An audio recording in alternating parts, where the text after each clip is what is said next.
Hello YouTube, this is Morgan Airspeed Prime here with my next Avatar video. This is going to be another video where I go through one of these kind of slightly weak articles that have been put up on some of these kind of more generic websites about Avatar. So the previous one I did was an article about like a certain amount of reasons about why Katang is really bad in Avatar. And it was a complete Zutara article. It was a real train wreck of an article. It was bad.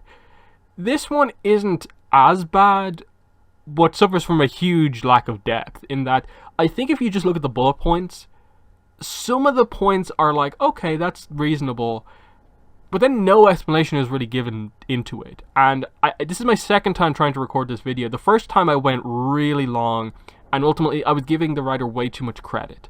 I was basically presenting like my version of that critique about any point that he made that was good, whereas he wasn't really making them himself. So let's go into this here. Let's not spend too long on this.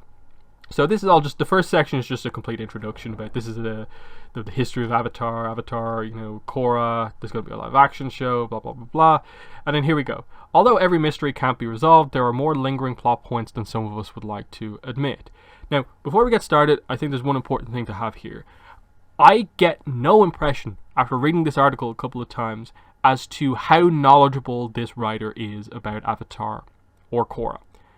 I borderline get the impression he either has only seen some of Korra, or else hasn't seen Korra at all, but has looked up stuff about it. Similarly with the comics, he'll make a couple of references that include the comics, but ultimately I don't get the impression he's actually read them. And so that immediately makes me kind of go like, I don't have any basis for like how much value I should put into these points.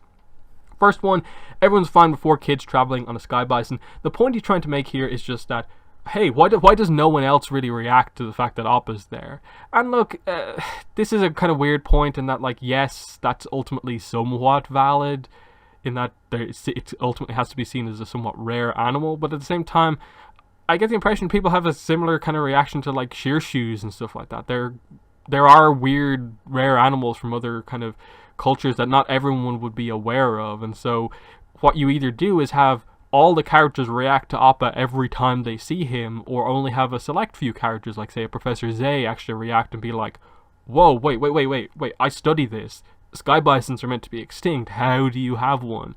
And he's one of the few people, because he's knowledgeable, who gets it. I don't think there's really much substance to this point, apart from just like, okay, it would have added more depth maybe, or something like that, if they had people react to Appa more, but it would have also taken a lot of time and many episodes. The traits of bending are confusing. Now the point here that they make is ultimately just this paragraph here, of just like, how much of what bending is it spiritual, is it genetic, you know, what determines what element a bender can bend, is it region or genetics, you know, bender born into the specific nations. It's just the specifics about how like benders are chosen. Now he references in the previous point down here the fact that the lion turtles did give humans bending, so he seems to know that, or at least learned that when he was researching a point further down the list, and then didn't change anything up top. I don't really know. But the idea here is just like, okay, the show, yes, I agree, it doesn't really explain bending all that much, or what it is, how it works. But you apply the stuff that the lion turtle said to us, and that humans can learn one element. The line, like, there were specific lion turtles for specific elements, and they gave them to them permanently when they left the world, and that's basically what created the 4 nations. And from then on, they can pass them around genetically. With airbenders, they're very spiritual, so initially it was the case where all air nomads were airbenders because of that spirituality. And ultimately the answer is just that it's a mix of everything. It's genetics, it's spirituality, and all that sort of stuff. Aang's family sort of reveals it to us fairly well, with the fact that he and Katara have 3 kids, a waterbender, an airbender, and a non-bender. So they have basically every possible combination that there is. And then there's loads of other examples that get across, I think, other stuff as well. Now, I think it's one of those things where, like, outside of the show literally giving us a science lesson on how this works, how exactly is that information meant to come across outside of us just going off examples through basically family trees that we know, which is what we can do, and we can more or less figure it out. So, despite its complex themes, it's still a kids show, And they basically just go across to it like how there are limitations on this show despite how good it is, because it is a kid show, because Nickelodeon, there were limitations about what they could do, and imagine what it could have been if it was exactly what they wanted to do and it wasn't on Nickelodeon. I think the obvious counterpoint to this is just, if the tone was darker, like I think most people kind of who have this point are going for, would it still be Avatar?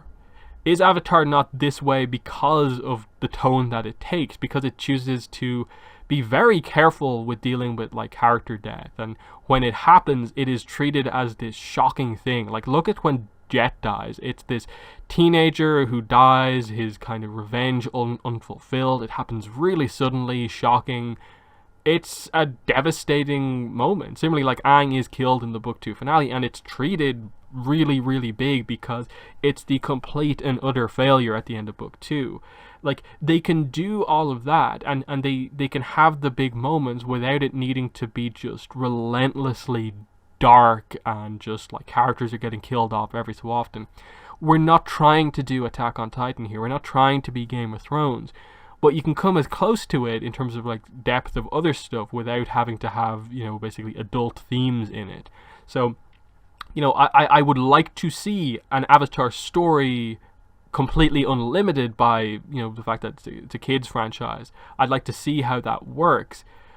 But directly trying to say that like ATLA and Korra, both shows were like really limited and like they'd be better without it, I think it's a tough one to make, because they were obviously written completely with the idea that a lot of this, they knew there were certain limitations in place from the start. So, I think you just have to sort of appreciate that in a way Avatar and Korra are what they are, partly because they were on, partly because of that limitation, and the unique humor style I think plays on that as well a little bit. So, interesting.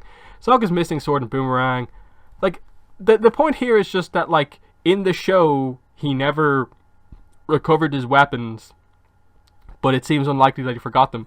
The show doesn't really cover anything with Sokka immediately post anything. It's just, we get the final scene and that's it. In the comics, he has a boomerang back, because the boomerang it was never really the case where it was one specific boomerang. It was more that Sokka tends to use a boomerang. So he gets a boomerang back and he has like his club and stuff like that. Yes, the space sword is an important weapon, and it's very much a thing where, like, yeah, they can activate that story whenever they want.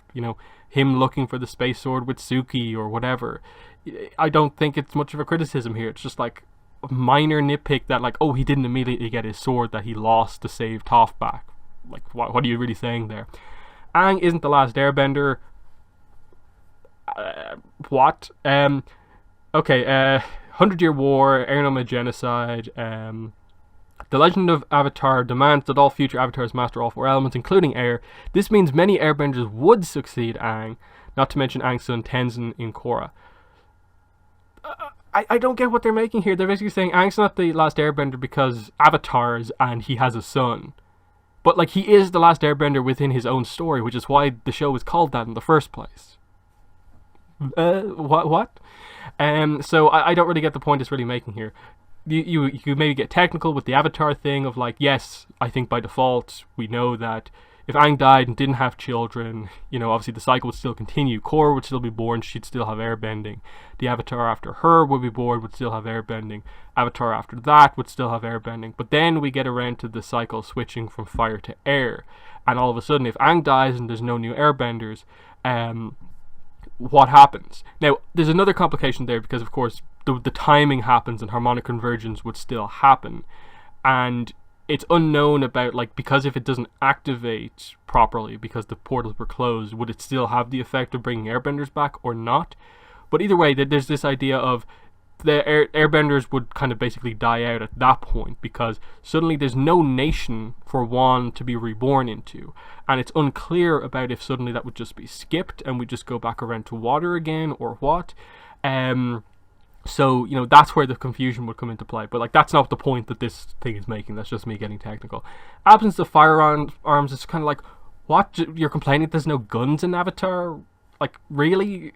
Like, with all their advancements, would someone not have developed a gun? Like, look, it's just the unique take on technology that they seem to have. That like it's fairly advanced considering what the technology level seems to be, but no one goes for the gun because I think Mike and Brian are both aware of the fact that the second they introduce guns is when they make fights less interesting. All of a sudden, basically, no one can ever be shot, and it's this weapon that just is so powerful. It should be the be all and end all, complete counter to benders, but no one can ever get hit by it.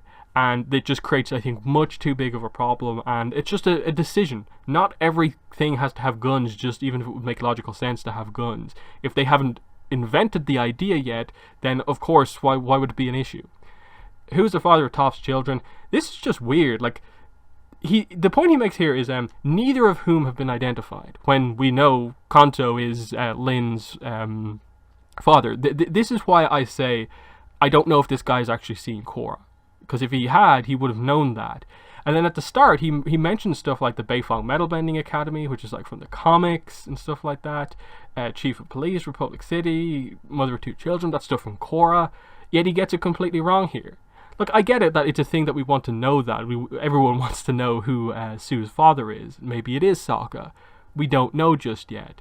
It is a bit of a mystery, and that's unfortunate. I think there is some criticism about the fact that I think overall they've been fairly vague about a lot of stuff about the main characters' kind of histories. But are we suddenly straying away from Avatar here? I thought this Avatar was 25 things wrong with Avatar The Last Airbender specifically, when this is talking about stuff with Toph that happens afterwards. So I don't really know what's going on there. Cabbage Merchant, again, this is just like, who is he? Questions about like the minor character. And again, it ignores the fact that he's in the comics. He doesn't mention at any point in this thing that Cabbage Merchant appears in the comics. So I don't think there's any substance to that statement either. The show's pacing is problematic, and basically this just comes down to they find, what is it here, the start of book 3. The peak of the show's most chaotic moment. Season 3 opts to begin at a deliberately slower pace. Now, I never liked this criticism at the start of book 3 because otherwise, like, what do people want to happen? Aang died and was resurrected and is still recovering in between book 2 and 3. The whole point of the first season is that he wakes up after being in this kind of like coma almost for months, or like for weeks, days. How did you want to start? Just immediately jump into the invasion? It makes complete sense that they would go undercover in the Fire Nation and wait for the invasion to happen. Be there as it's about to happen and kind of just be ready.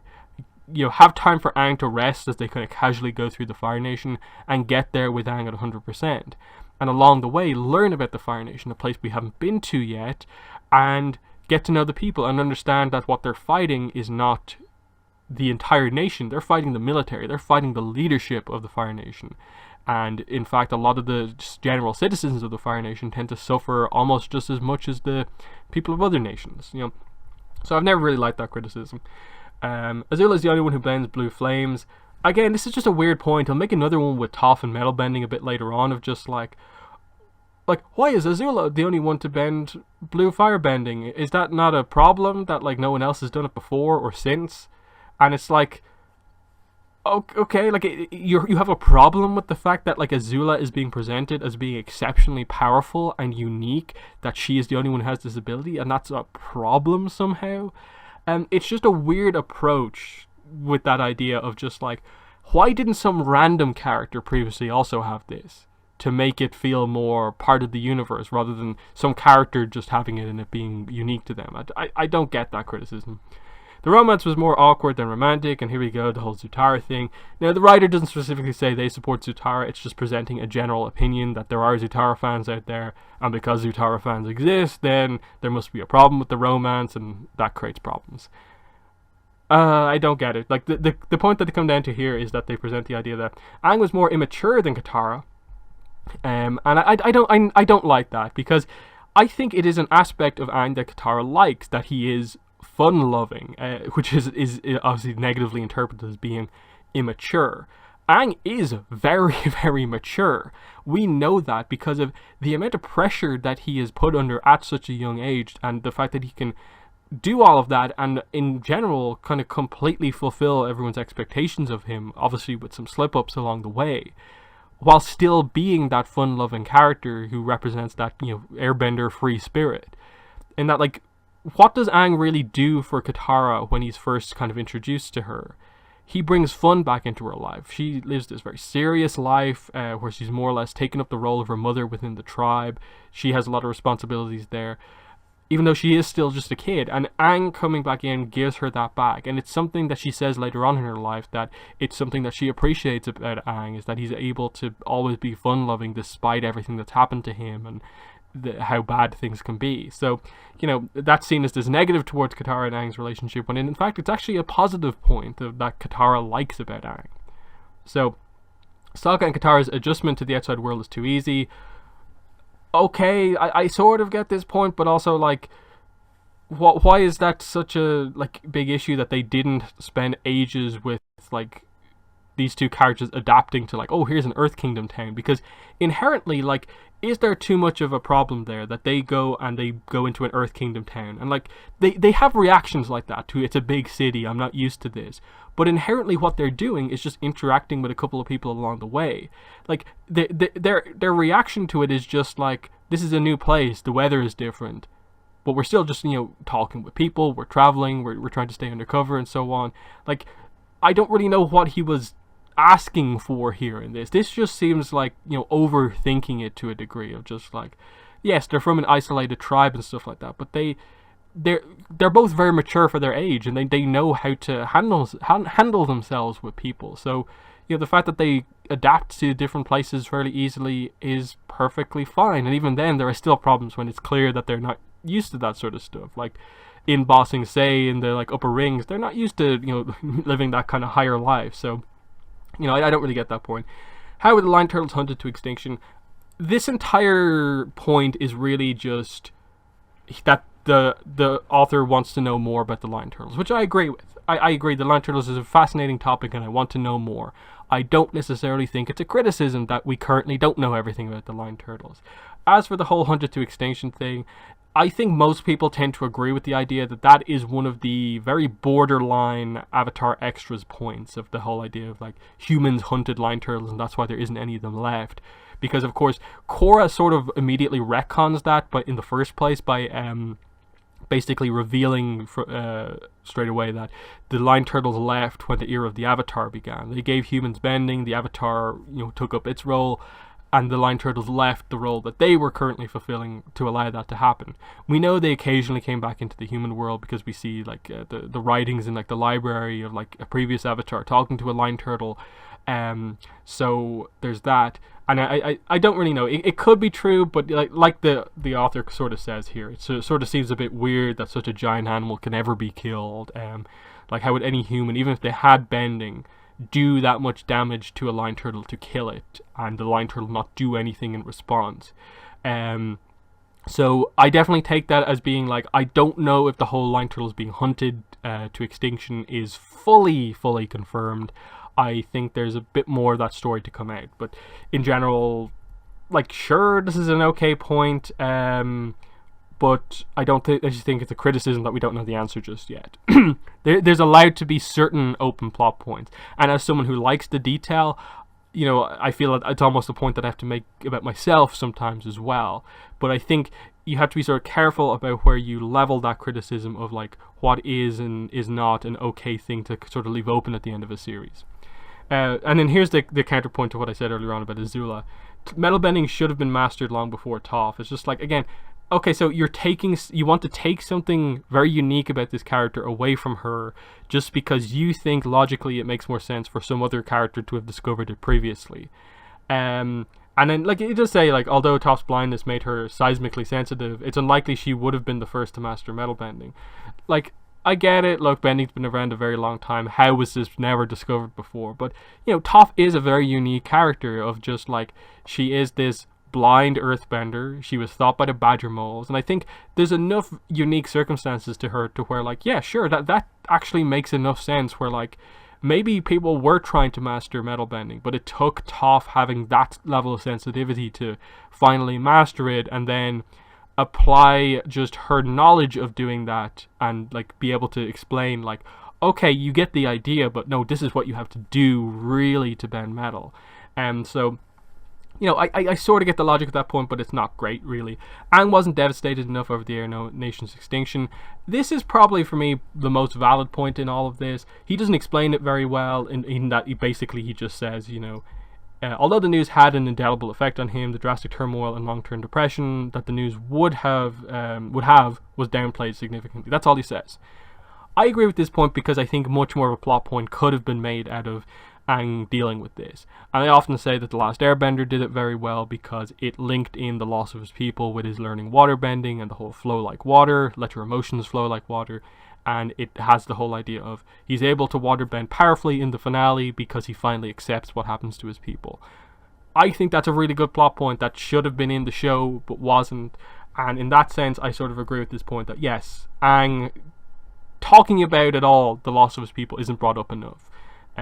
So that's a fair enough point. The fate of the world depends on a group of kids. This is just like leveled as criticism at any show that uses kids as the main characters. Again, there is a war going on. Like, that's something we almost tend to forget in Avatar: The Last Airbender, and a lot of the adults are out fighting that war. That's where Hakoda is for a lot of the series. The tricky point, though, I suppose, is that ultimately we never see these battles, the battles that make up the 100-Year War. We never get to see them, and that makes it seem like Team Avatar is doing all of the work. But the idea throughout the entire series is that the Earth Kingdom is using its armies to constantly fend off the Fire Nation to allow Aang and co even a chance to get victory back. And then that's what allows them to kind of go undercover, make the big stuff happen, because Aang can make the big stuff happen because he's the Avatar. So I think it makes sort of sense for what's going on here. And again, the whole kids thing can be leveled at any show that uses kids characters. Too many characters' storylines are left hanging. And this is just a weird one. He basically says that, like, Azula was just left as after a mental breakdown, and Smellerby and Longshot were just left in Lake Laogai. How could every single character in the show not be resolved by the end? And it's like, again, you talked about the comics before, where you're not aware that Smellerby and Longshot are touched on in, like, The Promise, and Azula is a featured character in, like, The Search, a little bit in The Promise, and also Smoke and Shadow. Like, there's some stuff that you have to allow to kind of come after it, and it's just kind of weird, like, in that, like, I sort of leveled this criticism a little bit at the whole "where's my mother" bit with Zuko, in that would suggest that something is immediately coming, and it wasn't, and it took the comic coming out to finally resolve that.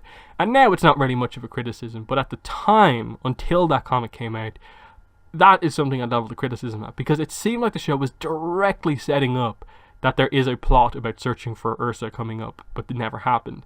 Whereas with Azula, it's like, okay, she ends on this down note, and we don't really know what's going to happen next. But they tackle that later on.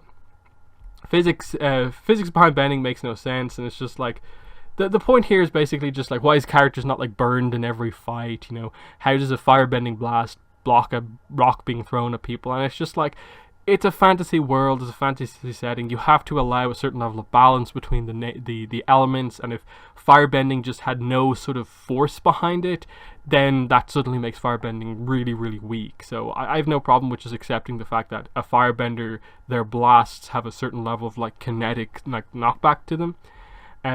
But yeah, that's just being overly, I think, specific and just like not accepting a fantasy world. Sokka and Katara should have known Aang was the Avatar. I don't really agree with this point. Like, okay, you know, they should have, because, you know, they should have deduced this. I don't get why that's the case. Like, because as far as they're aware, like, the Avatar disappeared. That's the legend in the world, that the Avatar disappeared at some point in time. They don't know if he ever died. They lost track of the cycle, basically, as far as the world is concerned. Zuko, who's hunting the Avatar, has been searching for a while. He, too, doesn't know the full details. He thinks that the person he's hunting is this, like, 100-plus-year-old airbender, because obviously he must know enough to know that like Roku died, so the firebending avatar isn't the case anymore. Sozin killed him, and we're onto an airbender avatar, and he's searching for that because Sozin, of course, died searching for the airbender avatar, didn't find it, so that's where Zuko continues his search, and even he thinks he's hunting someone really old. So it makes sense that like the legends, Sokka and Katara would probably think as well that the Avatar, if they were to find him, would be, you know, a fully grown man or very old. and then they find this kid, why would they immediately assume that just because he can airbend, he is the Avatar by default? Like, do they know for sure that the cycle is still on air? Because again, they are isolated, so they don't know everything. So I think that's just, trying to place too much logic when, like, you can't really apply all that logic really to it. Okay, what are energy bending's limitations? And look, the point here is like the line turtles, energy bending's a relatively vague topic. We don't know every single detail about how it works. It ultimately relates to basically the first form of kind of power within the Avatar universe, and we don't know where it came from. So all we really know is that here are some specific techniques that it can do, and for the most part, I'm fairly okay with that. It's on the list with the line turtles of topics I do really want to know more about, but I'm not going to criticize the show for not explaining to us in great detail exactly how energy bending works at every single time, and us not knowing the limitations. We know it's energy bending. It is directly manipulating energy within your own and other people's bodies, and that places a certain level of limitation on it, in that like it applies directly to energy. It can do a lot of things, but we don't know the full scope of it. And because it's not really a offensive ability as such, in that like you can't really use it casually in the middle of a fight. It's more of a thing where like you have to have someone defeated already to basically perform it. I don't think that because of that, I don't think there's as much of a need to kind of really kind of come back to it. But I'd like to know more. Sozins Comet shouldn't surrender firebenders. This is just the point of like, oh, the comet's a rock, ice, and dirt. It's just frozen gases. Why does that have any effect on firebenders? And it completely ignores the idea of like, anytime we see the comet, it's like on fire coming through the atmosphere, basically, which obviously is creating heat, friction, and stuff like that. Is the heat energy there not good enough for anyone? That like it's on fire. It's heat is being generated by the nature of what the comet is doing. Is that not supplying a certain amount of energy to firebenders? It's like a mini sun up close with regards to how much heat energy is sort of coming off, and that's what's supplying the fire. I think just adding a little bit of logic there helps to explain it. I get it's a bit confusing, but at the same time we can accept that the moon is what turns waterbending on and off. Why can't we accept that a comet coming through the atmosphere creating heat, gives power? I don't really get the criticism all that much. Avatar's given too much power. This is a really, really weird point. He just mentions, like Unalaq became the Dark Avatar, Ravavatu. Another example of an evil Avatar doesn't exist. But what about the possibility of a nefarious version of the Avatar, which could bring disruption to the four nations? Too much power is given to the Avatar, and the corruption would inevitably destroy the rest of humanity. How is this a criticism? It's just like, it's this point that's meant to be something wrong with Avatar, that is this like vague idea of like, what if an Avatar went dark, went rogue? And it's like, yeah, we sort of saw that already with Unalaq, and the main Avatar tackled it. And then if you're talking about, okay, well, can a reincarnation of one really go corrupt, go down that path? It's probably possible. But would Rava let that happen? How much control does Rava have over the kind of partnership as well? So, like, it's an interesting idea, but how is that a criticism about the show itself? That's like an idea for a future show that they happen to not really tackle, because it hasn't happened before so far. Over-reliance on Deus Ex Machina moments. I think that in general that a lot of people have an over-reliance on using the term Deus Ex Machina as a blanket criticism. It's the kind of trope critique that I don't really like, which is just basically, I don't like this thing because it did this, and this trope. And they don't say anything specifically. They're just like, it does tropes, so it's bad. Tropes. When tropes, all they are is just, here is a specific idea of a plot or a thing to happen in a show. And guess what? There's been so many stories that inevitably there's crossover between a lot of things. Very few things these days are original. And in this case, the whole idea of Deus Ex Machina is, something that gets resolved suddenly out of the blue with no real setup. And I think in Avatar's case, this gets leveled at a lot of the finales. A lot of the time, like it's so much to the point where like I associate the term Deus Ex Machina with Avatar, even though I know it's a general term, because it's basically the only place I hear it is when people bring it up about Avatar finales, and it's just like really, really frustrating. I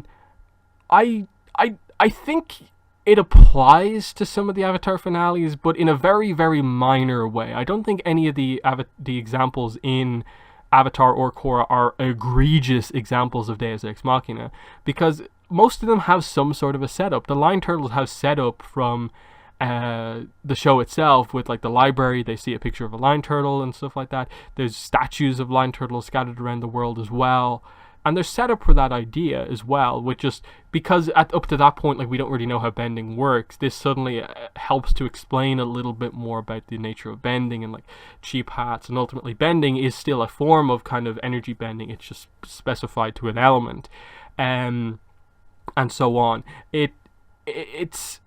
It's one of those things where, like, at what point, how much would be needed to make some of these things not a Deus Ex Machina, and so on. In that, like, how can any finale avoid being called a Deus Ex Machina, like, without, like, you expect a finale to do something new or different, have some unique thing that happens in the finale to have the hero win in some way. How do you avoid that happening? In that, like, you either have to have very boring finales where nothing new happens, and it just feels like a weird, like, this criticism just immediately comes in if anything is introduced, any concept, no matter how well explained or not, is introduced towards the end of a series, the Deus Ex Machina criticism is leveled at it. I'm not going to go into here explaining why I don't feel most of the Avatar and Korra things are Deus Ex Machinas. I've done that before on my channel. I just wanted to talk more about the term itself and why I feel it's overused and it's kind of lazy criticism. Ozai is an underdeveloped villain. I think that's part of the point, that he's meant to be sort of like the least interesting character, but the biggest threat. That Aang and him don't really have any, like, personal issues. The personal stuff is between Zuko and Ozai. With Aang and Ozai, it very much is just their roles require them to fight at the end of the series, and it's been set up since basically the very early episodes that this is the fight that has to happen, and that's really all there is to it. It's Ozai just continuing the legacy of his ancestors, what Sozin did, what Azulon did, continuing the war to try and take over the world.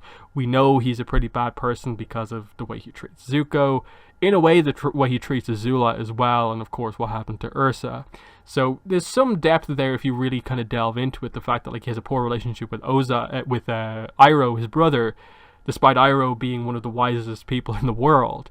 How does something like that happen, that, like, Iroh has no positive effect on this character? Obviously, I agree that ultimately he's a much more interesting character in the comics when his manipulative side begins to come out and we get some of his backstory. But he plays his role, I think, perfectly well as being the main end boss villain of Avatar. Number 1, every element has a season except Air. Book 1, Air from Korra, but the point they're making here is basically, why wasn't there a 4th season of Avatar where Airbender culture was explored? And it's weird because they sort of answer the question themselves, in that, like, Aang's the only Airbender by the end of the show. How do you do that effectively? In that, like, the only way to realistically do that is to, like, time skip ahead to when they have Tenzin and cover Aang teaching Tenzin about the culture. And as much as that is something that we want to know about, there ultimately will be no plot to that outside of just, character stuff. And that is more suited to being told in another form rather than a series itself. And so we sort of have to accept that Korra learning airbending in Book 1 of Korra is to be treated as our understanding of airbending and airbender culture. I agree. I would like to know more about airbender culture prior to the genocide and see more of what it was like when it was thriving. And we get a little bit of insight into that through the little flashbacks that we get along the way. But I agree, I would like to know more than beyond what the trading cards tell us about the Arnhem genocide. I just, again, think that the point here is made fairly terribly with no depth. And in general, that's the article. It's just really lacking in depth. It just throws some vague ideas out there. Like, you really got the sense, like, this writer was just told, write an article called 25 Things Wrong with Avatar, and apart from maybe 3 points that are somewhat valid, everything else just felt like it was really forced to be made up, and there's no depth or substance to it. And then that combined with the inconsistency about, like, referencing comics, Korra, I really don't know where to put this guy's knowledge of the Avatar universe on, and because of that, I don't really know how much justification or kind of validity to put behind any of the points that he makes in this article. So that's my thoughts on the article. In the comments, let me know what your thoughts were on it. Do you think any okay points are made here? What were your thoughts on what I had to say about it? But that's been the video. Thanks for watching, and bye.